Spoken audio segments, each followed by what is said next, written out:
اچھا جی، یہ کسی نے سوال کیا استاد جی آج کل سوشل میڈیا کا دور ہے تو عورت بھی پروپیگنڈا کر کے ایک گروہ تیار کر سکتی ہے، اس کی مثالیں موجود ہے مہرنگ بلوچ کی صورت میں اور میرا جسم میری مرضی کی صورت میں۔ مطلب یہ کہ یہ سوال کی اصل میں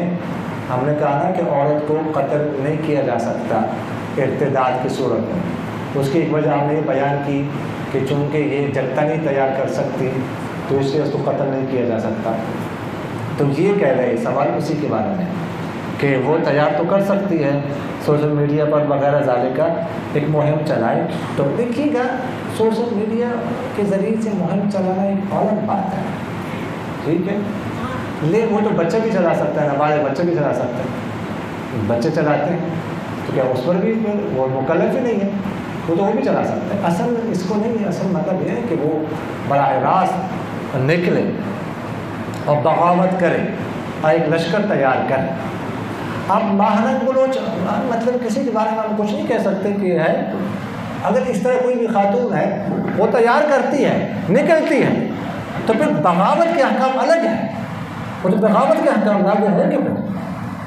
وہ تو پھر اس کے ساتھ جو ہے نا جو حکومتی وقت ہے وہ قتال کرے گی، اس کو قتل کریں گے۔ وہ تو اگر لڑتے ہوئے کوئی خاتون لڑ رہی ہے نا، اگر لڑ رہی ہے پھر تو الگ بات ہے، وہ تو اس بغاوت کی وجہ سے اس کو قتل کر سکتے ہیں لیکن ارتداد کی وجہ سے نہیں۔ اچھا استاد جی بے نظیر کے مرتد ہونے والی بات کی وضاحت فرما دیں۔ اگر عورت کے جھتر بنانے کی دلیل تو سجاد بنت حارث اور جو زمانے میں یہ کام عورتوں کے لیے آگے پتہ نہیں کیا لکھا ہوا ہے تو پھر کیا حکم ہو؟ نہیں، میں نے یہ نہیں کہا کہ بے نظیر مرتد ہو گئی تھی نعوذ باللہ، میں نے تو نہیں کہا، میں نے کہا اگر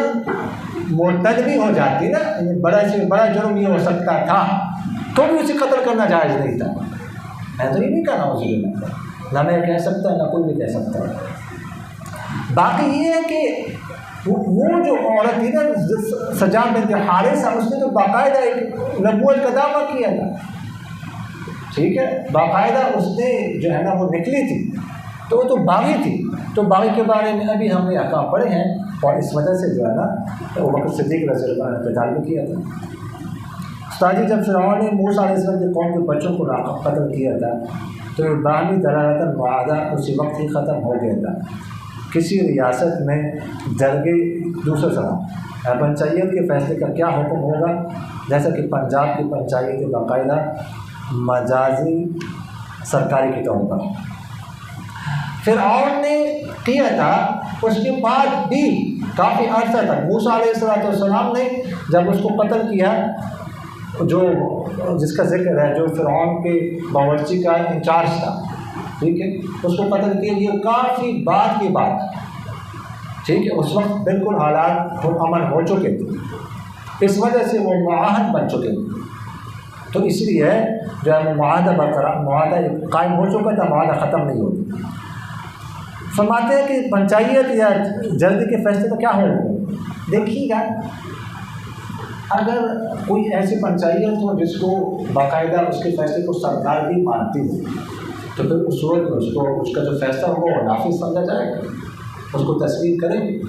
اب اس دن جو خاتون قتل ہوئی ہے بلوچستان میں، یہ بعد میں کریں، اب مجھے نہیں پتا کہ وہ جو علاقہ ہے وہاں پر جو سردار نے فیصلہ کیا تھا تو کیا اس کے فیصلے کو حکومت مانتی ہے کہ اگر تو حکومت اس کے فیصلے کو تسلیم کرتی ہے اور اس کا یہ خاتون چونکہ سنے کہ شادی شدہ تھی، 4-5 بچے تھے اور اس نے احترام بھی کیا وہ اس فعل کا، پھر تو سزا وہی تھی، سزا تو بھی وہی تھی جو ملی ہے اس کو، اور پھر اس کے بعد اختیار بھی تھا